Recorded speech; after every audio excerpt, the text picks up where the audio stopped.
fiables que los sistemas desarrollados anteriormente.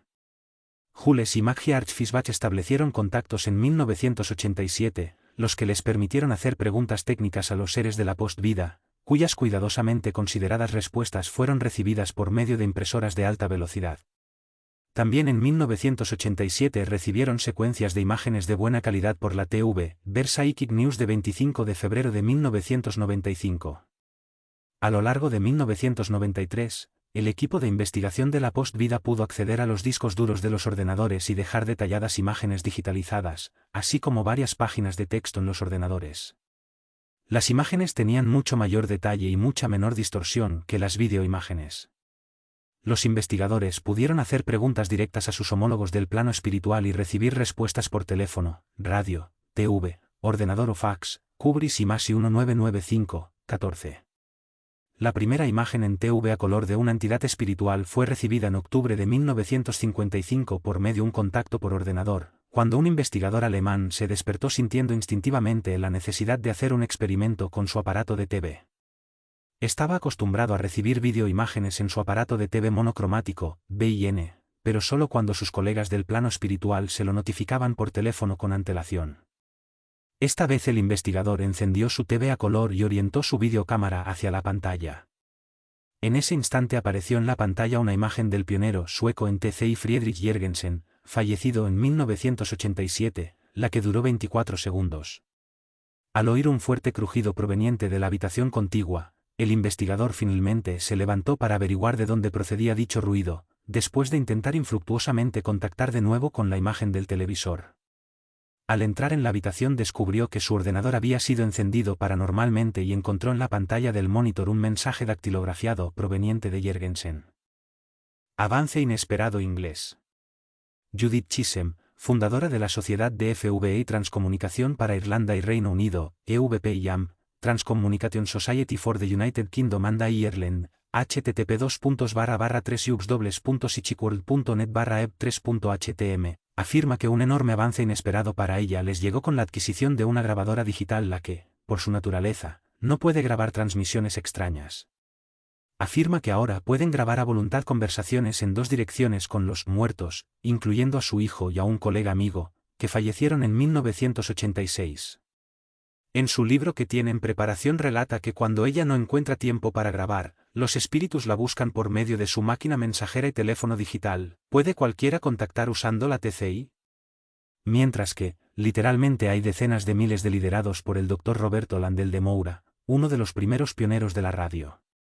El grupo europeo coopera con una emisora en el espíritu altamente organizada llamada Timestream. Importancia de la resonancia.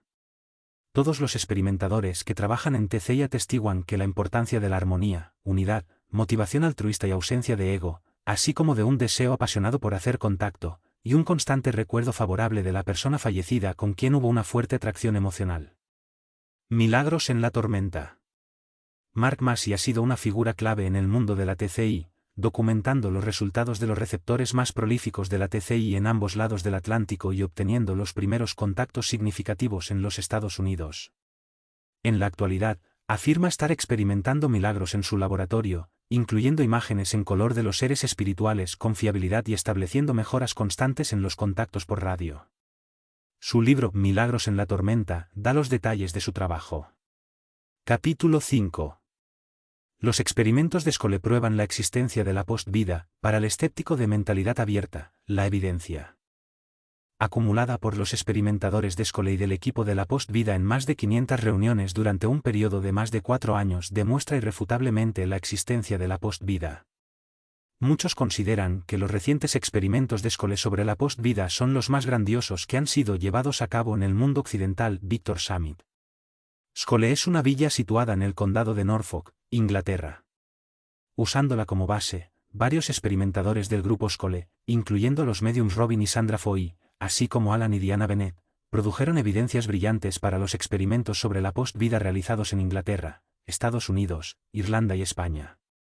Sus resultados están siendo repetidos por otros grupos alrededor del mundo y han de convencer incluso a los escépticos de mentalidad abierta más recalcitrante. 4 años de experimentos. Los científicos e investigadores de mayor experiencia que participaron en los experimentos de Scull incluyen a los profesores David Fontana y Arthur Ellison y a Mantegui Keen.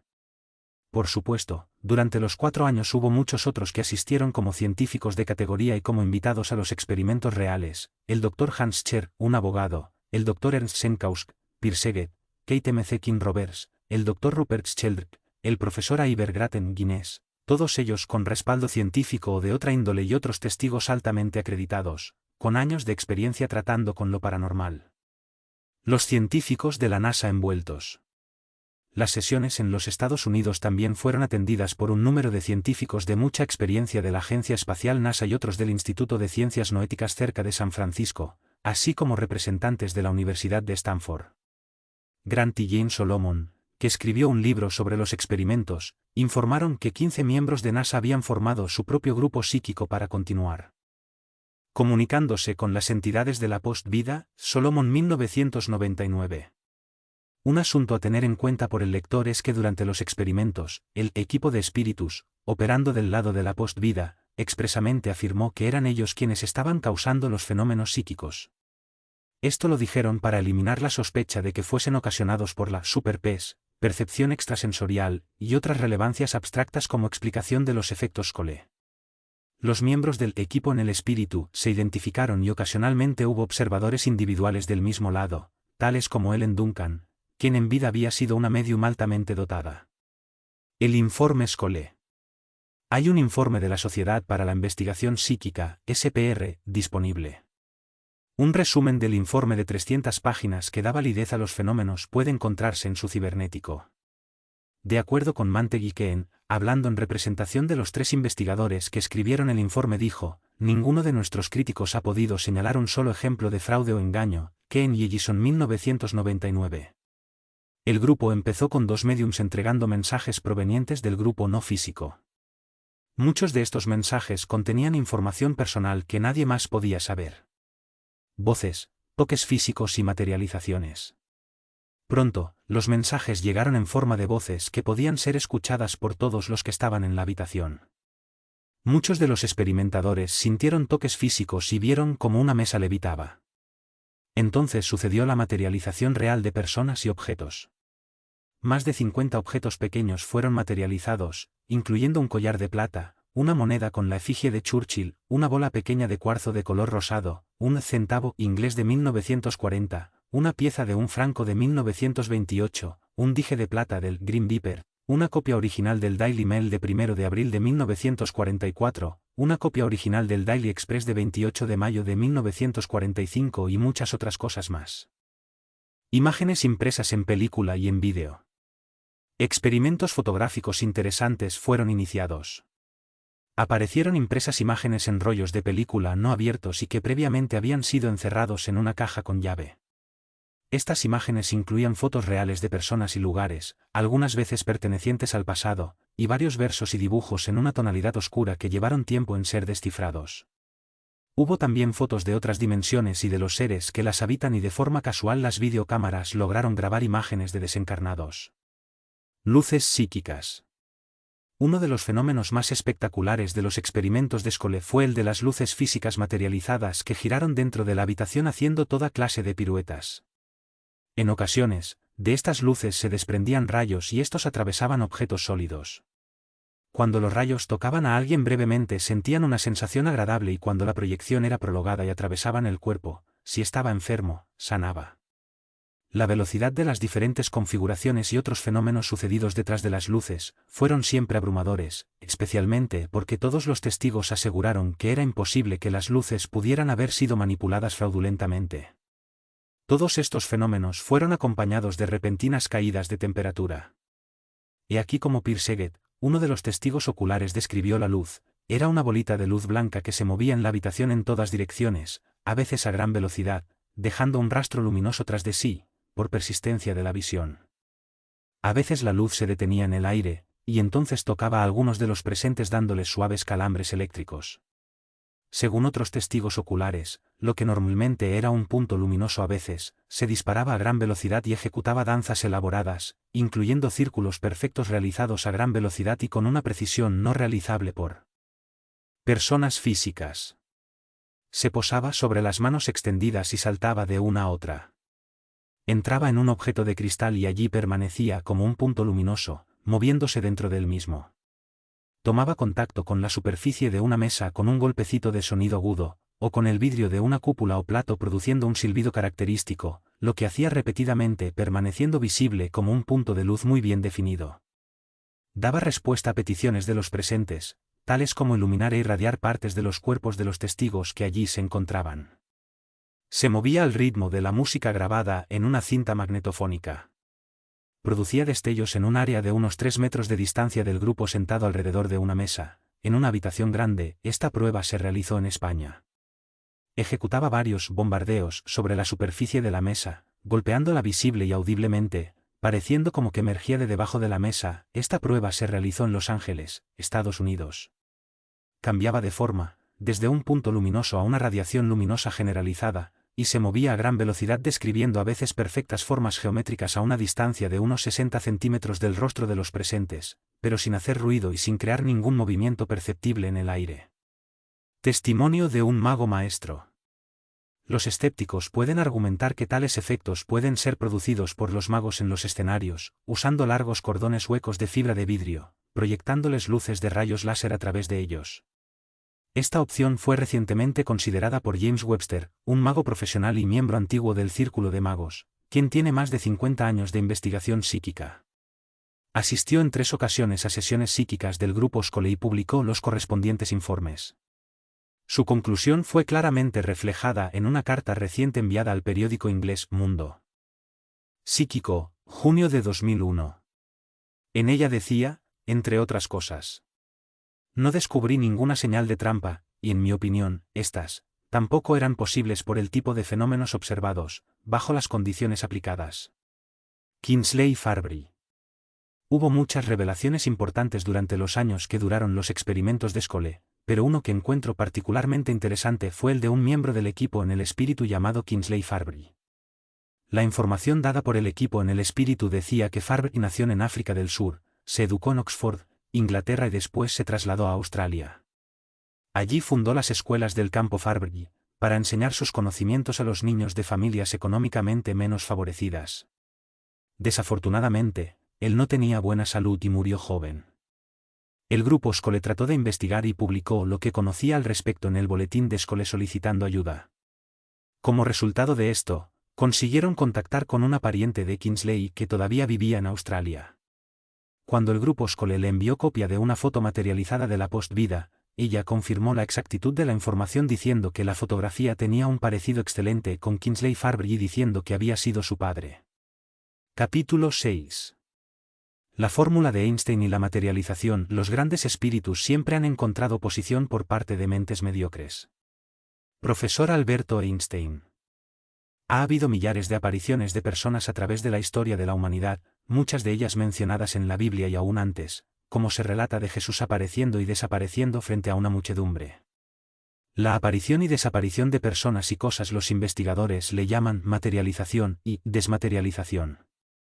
La evidencia de la materialización es común, no solo en Inglaterra y Estados Unidos sino en otros países tales como Brasil, donde las materializaciones ocurrieron a la luz del día y en presencia de cientos de escépticos recalcitrantes. Una explicación científica de la materialización. El libro El Vórtice, 1994, de David Ash y Peter Hewitt proporciona, entre otras cosas, una explicación científica de la materialización. Comienzan con la fórmula de Einstein, E igual a mc2, la que muestra que la energía E es igual a la masa m multiplicada por el cuadrado de la velocidad de la luz c. Pretenden que esta fórmula explica cómo actúa la materialización y desmaterialización, pues la materia se transforma en energía. Cuando algunos científicos afirman que esa ecuación es pura teoría, la cual no puede ser demostrada, deberían recordar que menos de una onza, unos 28 grs, de materia fue transformada en suficiente energía para destruir Hiroshima. El vórtice es el torbellino o la forma real por la que se mueven los átomos de la que está compuesta la materia. Así Hewitt dicen que puesto que la materia y la luz participan del mismo movimiento, puesto que son una misma cosa en estados diferentes, la velocidad del torbellino del vórtice debe ser la velocidad de la luz. Ellos consideran que ese es el único sentido posible para considerar la ecuación de Einstein y que debido a que el vórtice gira a la velocidad de la luz es por lo que podemos leer esta página, ver a las demás personas, a los árboles, al cielo y todo lo demás con nuestros ojos físicos. Tan sólido como tú y yo. Así Hewitt preguntan, ¿por qué debe la velocidad del vórtice limitarse a la velocidad de la luz? Suponen que si una persona o cosa pudiera hacer que la velocidad del vórtice de sus propios átomos de que está compuesta excediera la velocidad de la luz, entonces esa persona o cosa entraría en una nueva dimensión, la superenergía, un mundo nuevo. Pero en esa nueva dimensión la persona o cosa sería tan sólida como cualquiera de nosotros lo somos en la nuestra. La única diferencia sería que los vórtices girarían a mayor velocidad que en el plano terrestre. El ojo humano, en el plano terrestre no puede ver nada de la nueva dimensión, a menos que sea un verdadero y bien dotado clarividente, porque nuestros ojos pueden ver solamente objetos o personas cuyos vórtices giren a la velocidad de la luz.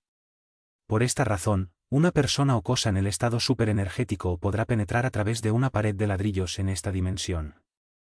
Esto sería así porque los átomos de la pared de ladrillos están girando a menor velocidad, esto es, a la velocidad de la luz, aumentando y disminuyendo las vibraciones.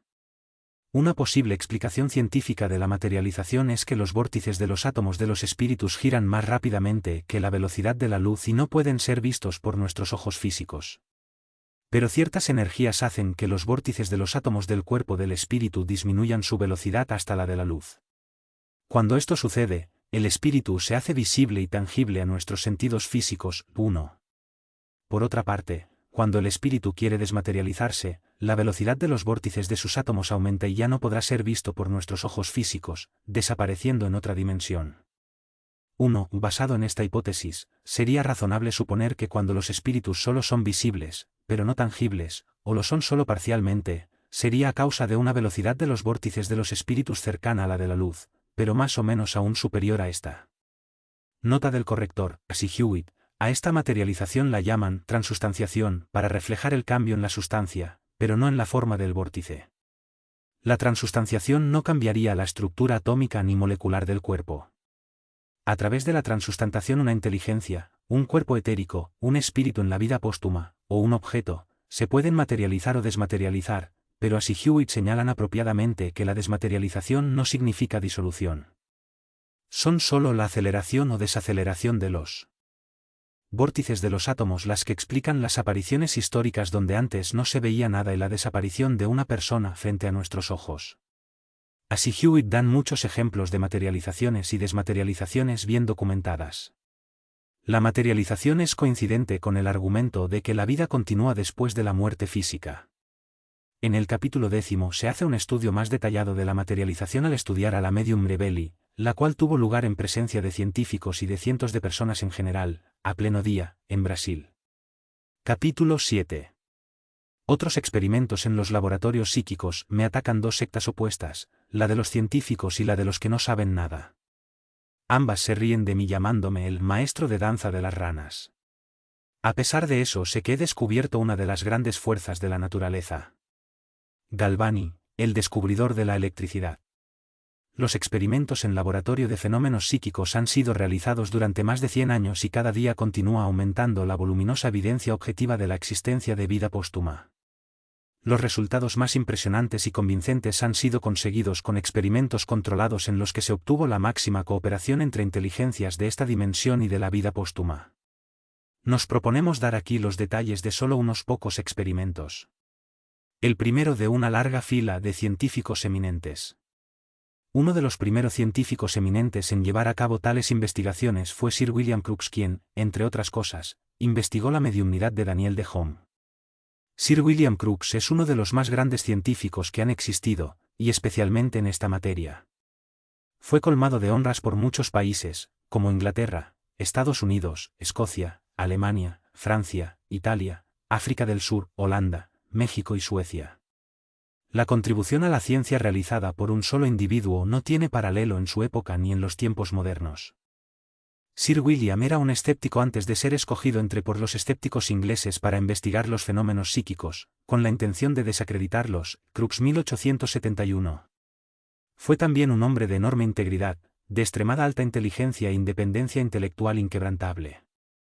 Había afirmado que nunca permitiría que sus conclusiones se verían afectadas por influencias mediáticas ni de sus colegas y por ello diría siempre la verdad y toda la verdad. De acuerdo con eso, investigó a fondo los fenómenos psíquicos y, aunque obtuvo una evidencia abrumadora de la existencia de fuerzas desconocidas, se mantuvo cautelosamente escéptico respecto a la vida póstuma la mayor parte de su vida. Fue solamente cuando su esposa se materializó mediante la cooperación de una médium que se convenció de la supervivencia. Por su independencia intelectual, por su fuerza de carácter y porque no se doblegaba ante los escépticos empedernidos, Sir William fue atacado acérrimamente por quienes le habían nombrado para que investigara los fenómenos psíquicos. Campaña cobarde de bajo nivel para desprestigiarle. Uno de los ataques más repugnantes fue la afirmación por parte de Walter Mann de que la investigación de Sir William Crookes acerca de las materializaciones fue maquinada fraudulentamente porque tenía relaciones amorosas con una de las médiums que él investigaba, a la sazón, de una niña de 15 años. Por supuesto, la persona que levantó el falso testimonio no tuvo el valor de hacer su acusación en vida de Crookes.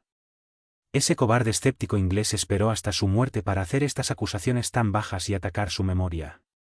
Hasta la fecha, ese incidente tan desafortunado causado por una persona insignificante, enormemente celosa y también dotada de una gran envidia, permanece como uno de los ejemplos más aborrecibles de conducta asquerosa en la historia de la investigación psíquica inglesa.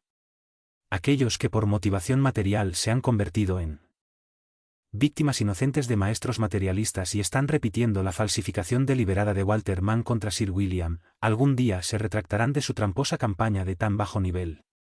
Sir William Crookes realizó muchas investigaciones psíquicas con Daniel Douglas Home. En uno de sus experimentos, Home, con la ayuda de sus compañeros invisibles, demostró la facultad de variar el peso de objetos en presencia de Crookes. Docenas de testigos presenciales independientes dieron testimonio de dicha facultad, haciendo levitar muebles pesados. Crookes mostró en el laboratorio que Home podía influir en el peso de una tabla descansando en una balanza, tan solo metiendo sus dedos en un vaso de agua situado sobre la tabla. Fuerza psíquica.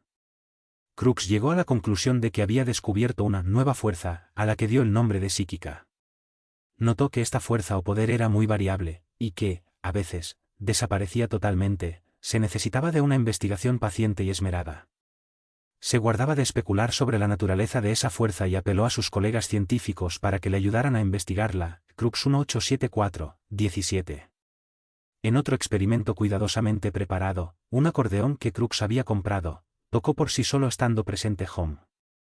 Durante estos experimentos, Crookes estaba dentro de una jaula de alambres electrificada, atado de pies y manos.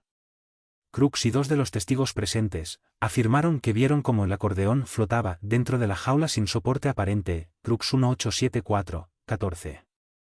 La esposa de Sir William, Lady Crookes, hablaba más llanamente sobre sus observaciones. Este fue un ejemplo clásico en el que una inteligencia de la vida póstuma se hizo ver a medias. Ella dijo que vio cómo el acordeón fue tomado de las manos de Home por una aparición nebulosa que pronto pareció condensarse formando una figura humana, cubierta con paños delgadísimos. Era semi-transparente y yo podía ver a los presentes a través de ella. El señor Home permaneció cerca de las puertas corredizas. Cuando la figura se me acercó, sentí un frío intenso, el cual aumentaba a medida que se me acercaba, y cuando me ofreció el acordeón no pude por menos que gritar. La figura pareció hundirse en el piso hasta la cintura, dejando visible solamente la cabeza y los hombros sin dejar de tocar el acordeón, el cual estaba a unos 30 cms del suelo, citado por Stedman 1975-129. Sin duda, Sir William Crookes perdurará como uno de los mayores investigadores de los fenómenos psíquicos, y que sin duda aportó pruebas objetivas de la existencia de la vida póstuma. Más experimentos de laboratorio. El Dr. Edward Carrington es un respetado científico muy creíble que fue director del Instituto Psíquico Americano. En varias ocasiones investigó personalmente los fenómenos psíquicos. En su obra escrita más importante, El mundo de la investigación psíquica, 1973, relataba un número de experimentos psíquicos en el laboratorio que demuestran claramente en términos absolutos cómo las inteligencias de la vida póstuma están en posición de dar a conocer su presencia y su participación. Los experimentos del Dr. Asti con Rudy Schneider. El Dr. Eugene Asti, jefe del Instituto de Metafísica de París, probó, bajo condiciones de laboratorio, que un joven medium, Rudy Schneider, podía producir fenómenos físicos genuinos sin fraude. El Dr. Asti colocó los objetos que iban a ser movidos sobre pequeña mesa, e hizo pasar por la superficie un haz de rayos infrarrojos. Por supuesto, estos eran invisibles a los presentes, pero el aparato fue diseñado de forma tal que, si cualquier objeto sólido se interponía al paso de los rayos cortando solo el 30% de ellos, una batería de cámaras se accionarían, se encenderían luces de destello y se tomarían fotografías de la superficie de la mesa en ese instante. Esto sucedería si cualquier cosa material, una mano humana por ejemplo, tratara de mover los objetos, entonces, una serie de fotos revelaría el fraude. En las sesiones que siguieron, los objetos se movieron en numerosas ocasiones, los destellos se dispararon y las placas fotográficas fueron reveladas, pero, ¿qué mostraron? Nada, es decir, nada anormal. Mostraron solamente la superficie de la mesa, porque los rayos infrarrojos habían sido interceptados y los objetos se habían desplazado. Carrington 1973, 54. La primera etapa del experimento tuvo mucho éxito pues el medium obtuvo la cooperación de la inteligencia de la vida póstuma para que moviera los objetos y que su presencia fuera evidente por la batería de cámaras despidiendo destellos y tomando fotografías cuando se movían los objetos. La segunda etapa consistió en localizar e identificar la presencia de la inteligencia del otro plano. Para esto, el experimentador instaló un galvanómetro, 1, el cual haría posible registrar la oscilación de la vibración de la inteligencia una vez que comenzara el experimento. Tan pronto como comenzó la inteligencia empezó a mover los objetos indicando que estaba presente y entonces, sucedió algo espectacular: el galvanómetro comenzó a registrar la pulsación de la inteligencia invisible. Esto es lo que describe Carrington, fue algo así como tomarle el pulso al ser invisible que estaba frente a ellos en el espacio. Carrington 1973, 54. Experimentadores estableciendo contacto a través de los fenómenos de la voz electrónica, usando grabadoras de cinta analógica. Hay solamente un puñado de experimentadores haciendo contacto a través de la transcomunicación instrumental. De acuerdo con los que trabajan en ese campo, eso se debe a que la TCI solamente puede funcionar mediante la cooperación de dos equipos de científicos dedicados, uno en la Tierra y otro en el lado de los espíritus. Sonia Rinaldi, perteneciente a la Asociación Nacional de Transcomunicadores, dice que su equipo trabajó durante 3 años sin ningún éxito, hasta que fueron capaces de atraer las energías de un grupo de científicos del mundo espiritual. Evidencia corroborante. Durante siglos, los clarividentes han asegurado que todo ser viviente posee un cuerpo invisible, un cuerpo astral o etérico que duplica nuestro cuerpo físico y que contiene nuestra verdadera mente, distinta de nuestro cerebro físico. La evidencia más interesante que corrobora esa afirmación fue aportada por Sheila Astrander y Linus Roeder en su revolucionario libro Descubrimientos psíquicos detrás de la cortina de hierro, 1973. Esos autores afirman que los experimentos en Rusia, usando equipo electrónico sensible, están detectando que todos los seres vivos, plantas, animales y humanos tienen, no solo un cuerpo físico compuesto de átomos y moléculas, sino también una contraparte, un cuerpo de energía que los rusos están fotografiando y que llaman el cuerpo biológico de plasma. Es interesante que los rusos hayan corroborado la afirmación de los clarividentes, que si un ser humano pierde un dedo, un brazo, o una pierna, la contraparte del cuerpo permanece íntegra, un tipo de espíritu de la extremidad faltante. Astrander y Schroeder 1973, 223. Midiendo la temperatura psíquica. Otro experimento muy importante incluido en el libro de Carrington, 1973, fue conseguir una evidencia objetiva que corroborara las afirmaciones de los médiums de que una brisa fría se sentía cada vez que ellos detectaban inteligencias en las proximidades, y cuando entran, 1, sirve para medir pequeñas corrientes eléctricas producidas por un campo magnético. En trance. Durante mucho tiempo, esa afirmación de los médiums tuvo que ser aceptada hasta que la ciencia demostró que el cambio de temperatura podía ser medido objetivamente. En una jaula metálica atornillada a una viga en la pared se colocó un termómetro. Antes de iniciar el experimento se inició un registro de tiempo y temperatura para medirla de la habitación. En la sesión que siguió, se anotaron varios fenómenos físicos extraordinarios, entre ellos la levitación completa de la mesa. Al mismo tiempo, el termómetro indicó caídas instantáneas de temperatura de 10, 15 y hasta 20 grados Fahrenheit. Estas variaciones de temperatura se produjeron durante 1 o 2 segundos y coincidieron exactamente con el fenómeno psíquico que estaba sucediendo en otra parte de la misma habitación. Carrington 1973, 57. Carrington informa, el objetivo del experimento fue demostrar de forma concluyente que, una nueva fuerza desconocida de la ciencia se estaba manifestando en condiciones que no permitían concebir ninguna forma de fraude. Carrington 1973, 57. Pruebas psicológicas. En otra serie de experimentos en laboratorios, los experimentadores pasaron de pruebas físicas a psicológicas. Estas pruebas relacionan a una de las más famosas médiums americanas que han existido, la señora Garrett, quien de acuerdo con Carrington se sometió a todo tipo de investigación científica. Fue investigada por varias universidades y grupos científicos punteros en Europa y América. La señora Garrett dijo que como medium tenía un espíritu control que la asistía con regularidad cuyo nombre era Urbani, quien hablaría a través de ella mientras estuviera en trance. Los experimentadores decidieron usar una prueba de asociación de palabras inventada por el Dr. Carl Jung para probar si Urbani era en realidad una entidad distinta de la señora Garrett. Se tomó la decisión, por parte de la señora Garrett, de hacer la prueba de asociación de palabras cuando ella no estuviera en trance y posteriormente volver a hacer la prueba con su control Urbani cuando sí que estuviera en trance. Los psicólogos y psiquiatras profesionales atestiguan que el sujeto, si no estuviera realmente en trance, no podría mantener el posible fraude durante un tiempo prolongado utilizando una prueba de asociación de 100 palabras, cuando las respuestas a una palabra son medidas en décimas de segundo. Cualquier titubeo o duda en contestar es anotada inmediatamente. Siendo esto así, decidieron que Urbani hiciera la prueba y que trajese a otras 7 inteligencias de la vida póstuma para participar también en la prueba. Los resultados probaron de forma concluyente que la respuesta a las asociaciones de palabras de la señora Garrett cuando no estaba en trance y las de Urbani y las otras 7 entidades cuando sí que lo estaba eran radicalmente diferentes, y que no era posible que la información transmitida viniera de una sola persona, de una sola mente. Carrington 1973, 59. Estos resultados corresponden a la evidencia de que sobrevivimos a la muerte física y que nuestra personalidad, nuestra mente y nuestro carácter sobreviven con nosotros. Análisis de la máquina de voz. La independencia de las entidades que hablan a través de la mediumnidad fue también corroborada en una prueba científica independiente con una medium australiana muy dotada, Shirley Bray. Las voces de 3 inteligencias que regularmente se manifestaban a través de ella fueron grabadas en cinta magnetofónica. Entonces, estas voces grabadas fueron analizadas por una máquina de voz de alta tecnología, la misma que fuera utilizada por la policía inglesa para la captura del desgarrador de Yorkshire. La máquina de voz puede medir variables, tales como la rapidez, el ritmo, acentos, etc. Esta máquina demostró que todas las voces grabadas por la medium Shirley Bray procedían de individuos totalmente diferentes.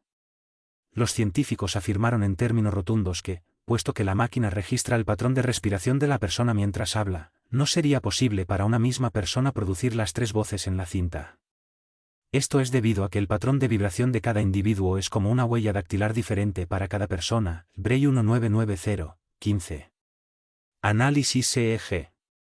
El profesor Charles H. Hubbard, americano, informa en su excelente libro Voces del Espíritu, 1975, que él hizo pruebas con un medium para ver si el electroencefalógrafo, EEG, del medium Elwood Babbitt, estando fuera de trance era diferente a cuando la mente del medium supuestamente estaba controlada por inteligencias de la vida póstuma. Hubbard le tomó 3 EEGs a Babbitt mientras 3 inteligencias diferentes estaban supuestamente controlando al medium. El EEG de cada uno de los 3 fue diferente y también del de Babbitt fuera de trance. El Dr. Bridge, un experto en EEG, notó que los EEGs presentaban características de diferentes personas y edades, y que no podían pertenecer a una misma persona. Hubbard reproduce los diagramas de los EEG en su libro 1975, 224-227. Estos son solo unos pocos entre un gran número de experimentos, lo que constituye, en conjunto, una evidencia sustancial. Capítulo 8. Observación científica de los mediums. Quienes no han visto, no deben hablar de este asunto. Profesor Charles Rischa. Un medium es una persona dotada de facultades paranormales, que se comunica con seres de la vida póstuma. Los escépticos con mentalidad cerrada, generalmente han tratado de disminuir los logros de los mediums sugiriendo que todos son fraudulentos y timadores que se aprovechan de los crédulos, o que son unos ilusos. Es cierto que hay algunos que se consideran mediums y no tienen esa facultad, otros que mienten y hacen trampa con propósitos comerciales, pero hay otros genuinos cuyos resultados han sorprendido al mundo con información admirablemente correcta. La impresión general que los críticos materialistas tratan de dar al público es, que todos los mediums operan por medio de sugestiones vagas, adivinando mediante la observación astuta del cliente, o por medio de hipnosis masiva de los asistentes a las sesiones. Sin embargo, cuando se estudia la literatura, usando las mismas pruebas de credibilidad que los historiadores usan para determinar si ciertos eventos realmente sucedieron, hay un enorme cuerpo de evidencia que muestra que ha habido médiums genuinos, en el pasado y en el presente, que han acumulado una cantidad impresionante de evidencia objetiva.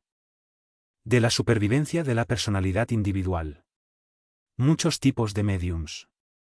La mediumnidad cubre muchos tipos de fenómenos psíquicos, el más común es el de la mediumnidad mental, en la que el médium se comunica a través de la visión interna, la clariaudiencia, escritura automática y del habla. Algunas veces el médium entra en trance total y otra entidad se posesiona, uno, de su cuerpo temporalmente. Existe también la mediumnidad física, que se caracteriza por golpecitos, levitación y movimiento de objetos. Realmente, lo que sucede es que, la entidad espiritual se manifiesta a través de la materia del médium induciéndole sus ideas, y éste las reproduce con mayor o menor fidelidad. Algunos médiums raros son capaces de producir voz directa, con la que las voces de los seres queridos ya fallecidos hablan a la audiencia, sin usar las cuerdas vocales del médium. Más raros aún son los médiums de materialización, en cuya presencia aparecen objetos y espíritus de animales y seres humanos. La Iglesia de Inglaterra determina que la mediumnidad es genuina.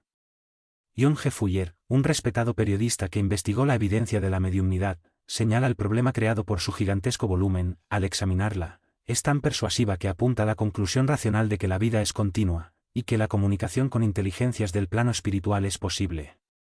El problema consiste en que la evidencia es tan grande que resulta aburrido revisarla, es como el estudio de las matemáticas y de la química, que se necesita de mucho trabajo esmerado para analizarla. Fuller 1987, 67, 68. Señala este periodista que, para evaluar el enorme volumen que existe sobre la evidencia de la mediumnidad, le llevó 2 años analizarla a una comisión de la Iglesia de Inglaterra. La comisión fue nombrada especialmente en 1937 por los arzobispos Land y Temple para investigar el espiritualismo. En sus investigaciones incluían su participación en sesiones con algunos de los médiums punteros de Inglaterra. Al final de ese periodo, 7 de los 10 miembros que componían la comisión, a pesar de sufrir una enorme presión, llegaron a la conclusión de que la hipótesis de la existencia de comunicaciones con los espíritus proceden, en algunos casos, de espíritus desencarnados, es verdadera. Psychic Press 1979. Este informe fue considerado tan peligroso por los conservadores de la Iglesia anglicana, que se le dio el carácter de privado y confidencial y encerrado en el Palacio Lambeth durante 40 años, antes de que fuera filtrado a los medios, en 1979. Verdaderamente es muy raro encontrar a un médium psíquico altamente dotado. George Mead, el investigador psíquico americano, pasó 16 años viajando por países diferentes de 1971 a 1987 tratando de encontrar a los médiums mejor dotados del mundo. Dice que, en todo ese tiempo, encontró solo 6 médiums superiores, ninguno de los cuales anunciaba sus cualidades psíquicas, ni cobraba por sus servicios. Mic 1987, 81-82. Hemos sido informados desde la vida póstuma que, los motivos de un médium son muy importantes para el mantenimiento y calidad de su mediumnidad, así el ego y el deseo de alcanzar una posición, pueden llevar a la reducción de matemáticas y de la química, que se necesita de mucho trabajo esmerado para analizarla. Fuller 1987, 67. 68. Señala este periodista que, para evaluar el enorme volumen que existe sobre la evidencia de la mediumnidad, le llevó 2 años analizarla a una comisión de la Iglesia de Inglaterra. La comisión fue nombrada especialmente en 1937 por los arzobispos Land y Temple para investigar el espiritualismo. En sus investigaciones incluían su participación en sesiones con algunos de los médiums punteros de Inglaterra. Al final de ese periodo, 7 de los 10 miembros que componían la comisión, a pesar de sufrir una enorme presión, llegaron a la conclusión de que la hipótesis de la existencia de comunicaciones con los espíritus proceden, en algunos casos, de espíritus desencarnados, es verdadera. Psychic Press 1979. Este informe fue considerado tan peligroso por los conservadores de la Iglesia anglicana, que se le dio el carácter de privado y confidencial y encerrado en el Palacio Lambeth durante 40 años, antes de que fuera filtrado a los medios, en 1979. Verdaderamente es muy raro encontrar a un médium psíquico altamente dotado.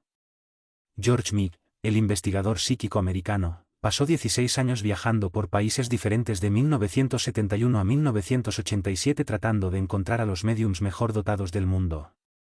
Dice que, en todo ese tiempo, encontró solo 6 médiums superiores, ninguno de los cuales anunciaba sus cualidades psíquicas, ni cobraba por sus servicios. MIC 1987, 81-82.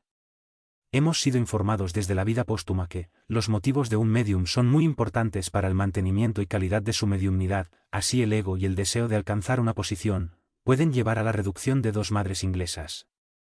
Un libro escrito recientemente de este tipo es el de Russell, 1994, en el cual Wayne Byrne, la protagonista, cuenta cómo ella y su esposo, en una sesión mediúmnica, se reencontraron con su hijo de 9 años, el cual se materializó por intermedio de la médium Rita Gold, de la Bretaña Media, en más de 100 ocasiones. Wayne fundó la Sociedad de la Pantera Rosa de Russell. Su amiga, Pat Jeffrey, quien estuvo presente en algunos experimentos, también se reunió repetidas veces con su hijo ya fallecido. Líder de la Batalla de Bretaña. Muchas personas famosas pero tercas han tenido, durante años, sesiones regulares con médiums, y han publicado sus testimonios personales de lo que han experimentado. En el libro Muchas Mansiones, publicado por primera vez en 1943, se relata un experimento muy notable, por el mariscal jefe del aire Lord Dowding, que había dirigido a la fuerza inglesa en la Batalla de Bretaña. Sir Oliver Lodge. Sir Oliver Lodge fue otro de las mejores mentes de su época, que fue nombrado profesor de física a los 30 años de edad. Fue armado caballero y nombrado miembro de la Sociedad Real en 1902. El trabajo original de Lodge en física incluye investigaciones en tempestades eléctricas, célula voltaica, electrólisis y ondas electromagnéticas. Estudió también la naturaleza del éter, un medio que envuelve todo el espacio, y la desviación del éter, así como el supuesto movimiento relativo entre este y cualquier cuerpo que contenga. En el área de la radio, fue el primero en transmitir una señal inalámbrica, y se adelantó mucho a Marconi. Después de ganarle a este un juicio por usar sus ideas, fue nombrado consejero técnico de la compañía de Marconi. Fue uno de los primeros científicos en descubrir las ondas electromagnéticas y también hizo una notable contribución a la mecánica automotriz cuando inventó la ignición por medio de bujías para los motores de combustión interna. Sir Oliver comenzó estudiando a los médiums en 1883, y asistió a sesiones con la famosa médium de Boston Lenore Piper cuando ésta fue probada en Inglaterra por la Sociedad de Investigación Psíquica, SPR. Recibió muchos mensajes de seres amados que pronto le convencieron de que los muertos todavía viven. Sus descubrimientos fueron publicados en 1890. Más tarde, sus amigos cercanos que habían fallecido, relacionados con Frederick Miers y Edmund Gurney, le facilitaron una increíble pero detallada evidencia, a través de la señora Piper. Sin embargo, lo que convenció totalmente a Sir Oliver fue una serie de notorias comunicaciones, a través de varios médiums, con su hijo Raymond, el cual había muerto en la Primera Gran Guerra el 14 de septiembre de 1915. El 25 de noviembre de 1915, una señora, completa extraña de él y de su familia, le escribió una carta diciendo que tenía una foto de Raymond con los oficiales del Regimiento de Lanceros del Sur de Lancashire tomada justamente antes de su muerte. Ella ofreció enviársela a los Lallis, quienes aceptaron la oferta, pero el envío de la misma, por determinadas circunstancias, se demoró considerablemente. El 3 de diciembre de 1915, Raymond, comunicándose a través de la mediumnidad de la señora Leonard, dio una descripción completa de esa fotografía que Lallis ni la medium habían visto nunca. Raymond se describió en la misma sentado en el suelo, con la mano de un oficial, compañero, en su hombro. 4 días después de esto, el 7 de diciembre de 1915 llegó la fotografía en cuestión, la cual correspondía en todos los detalles con la descripción dada por Raymond a través de la medium. Muchos otros mensajes de Raymond fueron recibidos, todos los cuales constituyeron una sustancial evidencia para Sir Oliver y su esposa. Todo este testimonio de primera mano fue publicado en 1916 en el libro de Sir Oliver Lodge titulado Raymond o la vida después de la muerte. Es bien sabido que Abraham Lincoln asistió a sesiones en la Casa Blanca durante la Guerra Civil Americana y fue instruido por un espíritu a través de un médium en trance sobre la necesidad de libertar a los esclavos. Stedman 1975, 22-25. Los reyes británicos. Aunque la reina Victoria era nominalmente la cabeza de la Iglesia de Inglaterra, y pese a las reticencias que existían sobre este tema, se comunicó durante años con su fallecido esposo a través de John Brown, un médium de trance a quien ella había instalado en el castillo. Ella crió a todos sus hijos como espiritualistas, y también la reina madre actual usó a menudo los servicios de la médium Lillian Bailey para comunicarse con su difunto esposo, el rey George B. Winston Churchill. Sir Winston Churchill fue un amigo cercano de la medium Berta Harris durante la Segunda Guerra Mundial.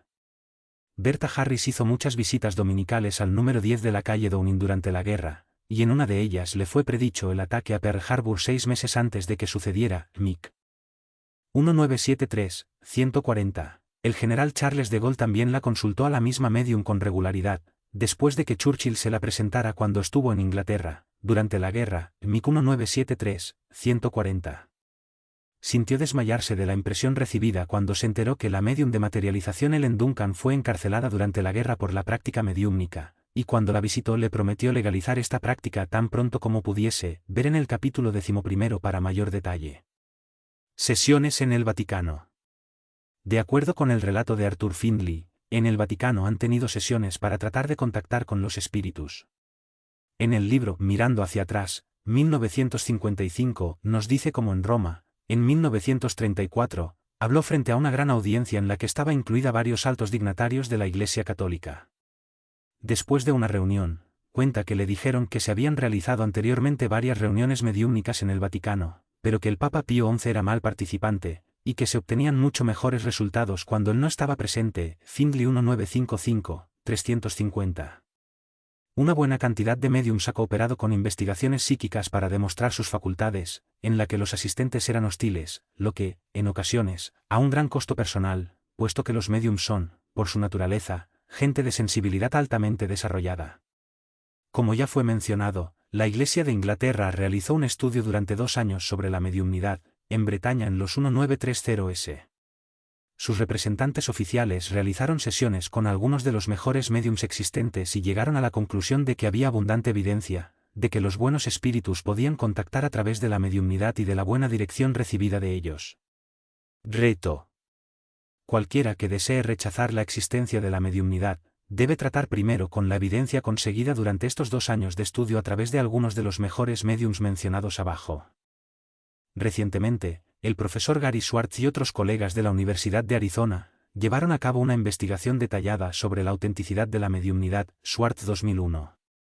Usando los bien conocidos médiums George Anderson y John Edward, y a los menos conocidos médiums S. Nourthred, L. Campbell y Agemen hicieron estudios de ojos vendados y comprobaron que los médiums eran muy precisos, con un grado de aciertos muy superior al porcentaje de probabilidades. Los factores de fraude, error y coincidencia estadística fueron descartados. Capítulo 9. Leonora Piper, una médium americana muy poderosa. No cometeré la estupidez usual de acusar de fraude a todo aquello que no puedo explicar. C.G. Jung. Una de las médiums psíquicas más espectaculares y sobresalientes fue la señora Lenore Piper, de Boston, Estados Unidos. Nadie, ni siquiera los escépticos más recalcitrantes, se atrevieron a sugerir la existencia de fraude después de investigar su mediumnidad.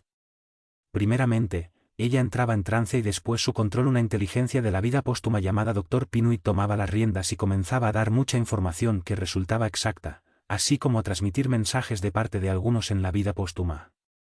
Solo un ejemplo entre los miles que, durante varias décadas la señora Piper demostró su acierto en la práctica mediúmnica psíquica fue, cuando el reverendo y la señora S.W. Sutton participaron en una sesión en 1893. Los Sutton, de acuerdo con el informe de Richard Hysen, eran personas altamente inteligentes. Participaron en una sesión con la señora Piper para ver si podían tomar contacto con su hijita fallecida recientemente. Hysen proporcionó una estenógrafa, de forma que todo lo que fue dicho a través de la señora Piper acerca de la niñita de los Sutton consta ahora en los archivos de la Sociedad para la Investigación Psíquica, SPR, per Proceedings 1898-284-582. La señora Piper pudo establecer contacto entre los Sutton y su muy querida hijita. La información no dejó ninguna duda de que la niñita realmente estaba comunicándose desde la vida póstuma con sus padres. Ella confirmó que acostumbraba a morder los botones, identificó a su tío Frank y a un amigo de la familia que había muerto de un tumor, e hizo referencia a su hermano por su apelativo familiar. También hizo referencia a su garganta infectada, a su lengua paralizada y a su cabeza, que se le ponía caliente antes de su muerte. Se refirió a Daine, su muñeca, a su hermana Maggie y a su caballito de juguete. Cantó también 2 canciones, las mismas que había cantado justo antes de su muerte. Los Sutton no tuvieron ninguna duda de que habían tomado contacto con su pequeña hija y quedaron muy contentos cuando ella les dijo: «Estoy feliz, no lloren más por mí». Una habilidad muy importante de la señora Piper era la de hacer que dos inteligencias se comunicaran a través de ella al mismo tiempo. Un investigador de la SPR, Richard Hysen, afirmó en uno de sus informes a esta sociedad que había escuchado a una inteligencia de la vida póstuma comunicarse a través de la señora Piper con uno de los presentes mientras la señora Piper estaba inconsciente al mismo tiempo que con su mano escribía un mensaje totalmente diferente al propio Hysen sobre un asunto diferente. Escépticos convencidos. Al principio había habido mucha crítica y escepticismo acerca de la mediumnidad de la señora Piper, pero cuando la información y los mensajes procedentes de la vida póstuma demostraron su exactitud a lo largo de varios años, el segundo miembro más escéptico de la SPR, Richard Hysen, reconoció formalmente que la mediumnidad de la señora Piper era genuina, y reconoció que la información que provenía de ella era procedente de inteligencias de la vida póstuma.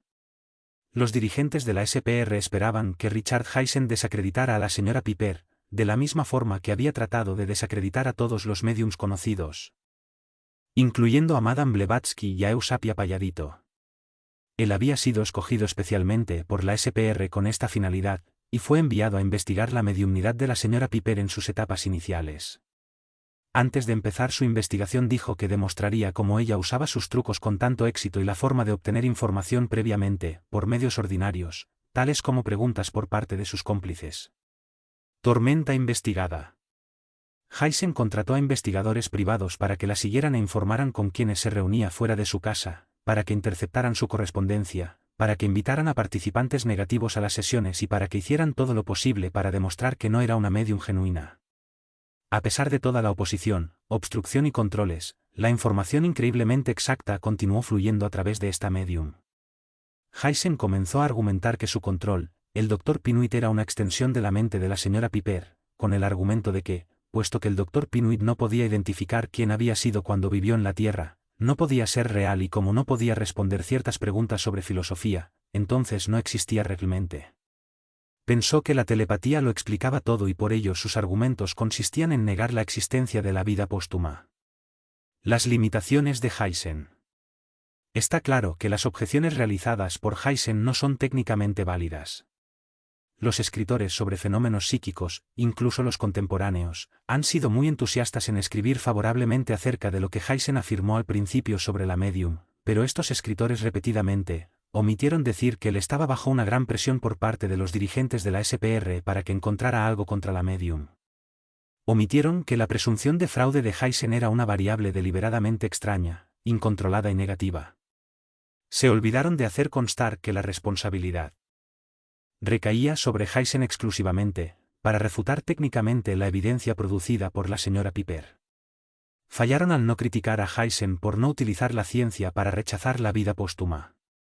Fallaron también en mostrar que él no tenía el conocimiento psíquico esencialmente necesario para comprobar de forma apropiada las pruebas que le ofrecían. En sus objeciones iniciales, el propio Hysen falló en demostrar que su pretensión sobre la telepatía que le atribuía a la señora Piper era válida. La señora Piper podía leer las mentes de otras personas, fuera consciente o inconsciente en las sesiones.